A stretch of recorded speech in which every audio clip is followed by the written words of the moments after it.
Happy Saturday, everybody. I hope you guys are having a great weekend. Now, I just got a comment that blew my mind.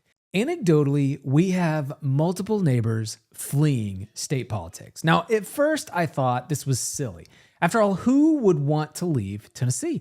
It's the greatest place on earth. Come on. But then I think about my buyers, which a lot of them are coming from California, and they're actually saying the same thing. They are fleeing state politics.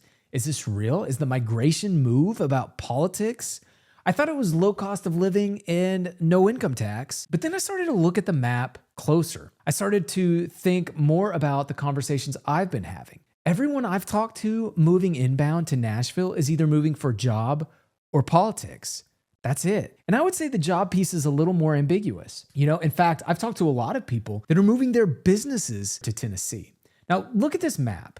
The green is the largest listing growth in the state. Is it because these are blue areas too? Are blue people moving out of red states? Let's double click on this. Before we do, my name's Ethan Flynn. I help Nashville area homebuyers and sellers get a better than average outcome using data and strategy. So if that's you, please reach out. I'd love to talk to you. Now, look at this 2020 voting map that the Tennessee Lookout put together. Notice anything interesting?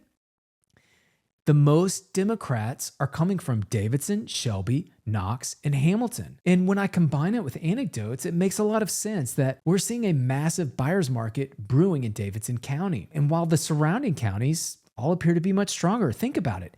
If you're moving into Tennessee because of politics, probably not moving into Davidson County. You're probably moving from a blue state to a red state, and you're going to move in a red area. Why would Davidson be soft while everywhere else is much stronger? Look at the census data. Davidson actually has a lower population than it did in 2020, which I think is so weird, guys. I've really struggled with the statistics. When you compare that to Williamson County, it's grown 7% since 2020.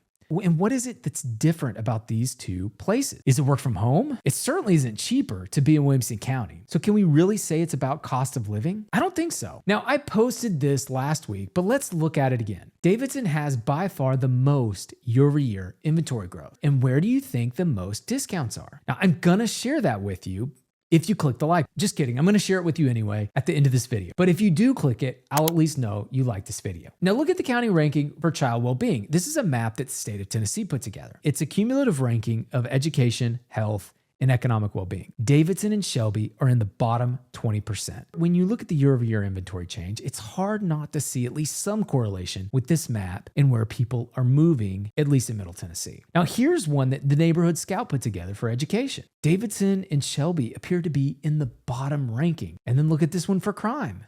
Much higher in the urban areas like Memphis and Nashville core.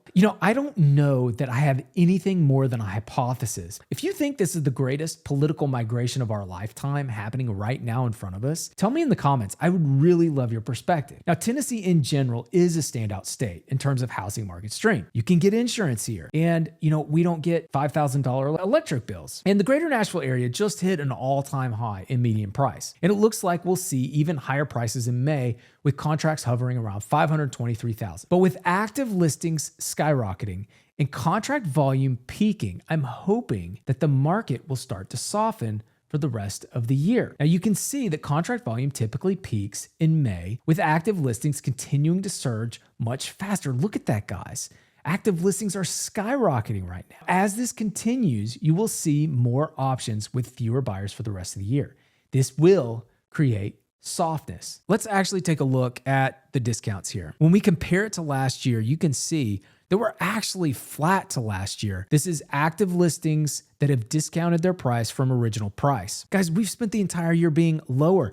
Nashville's housing market has been stronger this year than it was last year. Now, leading indicators wise, with the active listing growth, I would expect this to tick up. When we do look at the counties to see which counties have the highest discounts as a percentage of total active listings, we can see that Davidson is at the top at 35%. Cheatham's right there, 35.8%, but Cheatham is, it's so small, it's hard to actually count that as significant. However, Murray County, 35% as well. Both Columbia, which I think is an odd one, is at 35%. Davidson County is at 35%. Look at Williamson and Murfreesboro Rutherford County. Rutherford County is the best at 21.7%. This actually shocked me, guys. I would have thought that Murfreesboro would be very weak, but discount-wise, it's actually very low. If you know why, I would love to hear your hypothesis. Why is there such a low discount percentage in Rutherford County? Guys, remember, this is a sign of strength. We're seeing massive strength this year in both Williamson and Rutherford. Now, Wilson at 30%, Sumner at 30%, Robertson at 30%, Dixon at 30%. That's kind of average, okay? So there's nothing really standing out about that right now. But the big significant outliers are both Williamson and Rutherford. And then on the negative side, 35% discount. Davidson being the biggest, the largest. It's almost 30 to 40% of the entire market. And it's got a 35% discount. And then Murray, very notably weak as well. That's very significant, guys. This will lead the way. When we do look at Davidson County, we are seeing that we are higher than we were last year, and this will lead the way. Now, I do expect when we look at active listings in Davidson County, we can see we just broke through the high we had in April 27th. Yeah, I was a little bit surprised at how much it dropped, but it's not uncommon for it to drop on the 1st. However, we have already overtaken our previous high. Last year, it took us 4 weeks to break through the April high we had. We're already broken through it, guys. Okay? Probably next week, we will be higher than where we were in November. That will be our multi-year, probably our 10-year high. I mean, I don't know. Like I said, I can't go back that far, but we are about to break through the high of 21, 23. And when we do, I expect discounts in Davidson County to start really increasing. So guys, listen, if you are planning to buy in Davidson County, you should be looking for opportunities, signs of softness. And believe me, it's there. It's already there in certain parts of the market. Look at the contract volume in Davidson. This is the other warning sign. Contract volume's already starting to take a nosedive here. And this suggests that we may have already seen peak demand in Davidson County. Now, if that's the case, if it's the case that we've seen peak demand, again, I would expect our discounts, they're going to start moving up every single week, just like they do seasonally, but they're starting much earlier this year, and they'll probably go higher, much higher than it did last year. Last year we peaked, we peak at 43%, but in the summer months where you have a lot more demand, we got up to 37%.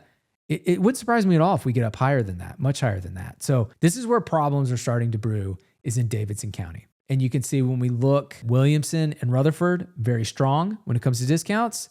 Davidson and Murray, very weak. If you have new builds building cheaper houses, it doesn't matter where you are, what market, how hot it is. If new builds are building cheaper houses right across the street, your home values are going to go down where you are. That's just the way it is. So we are seeing even in Williamson County, there are pockets of weakness, but for the most part, very, very strong. I believe we will see significant changes start happening very quickly in the next few weeks, given the way active listings are exploding. So I hope this was helpful. I appreciate you watching, and I look forward to seeing you next Saturday.